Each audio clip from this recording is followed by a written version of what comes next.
Mtume sallallahu alayhi wa sallam alisema hivi: ala adullukum ala khairi akhlaqi ahli dunya wal akhirah, je, nisikufahamisheni tabia nzuri sana zilizorekodiwa za watu wenye tabia njema, wakarekodiwa duniani na akhera wakarekodiwa. Watu hawa ni watu gani?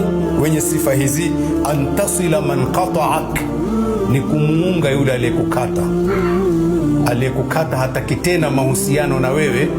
Kama ni udugu pia anauvunja, wewe ukafanya juhudi ukarudi kumuunga mpaka ukaungana naye. Watu'tiya man haramak, na kumpa yule aliyekunyima. Mtu anafanya juhudi, mimi huyu basi bana sitaki tena, akawa yana kunyima, hataki, wewe ukafanya juhudi ukampa ukarudisha mahusiano na yeye. Wata'fu amman dhalamak, na kumsamehe aliyekudhulumu. Hizi ni tabia njema mno zilizorekodiwa.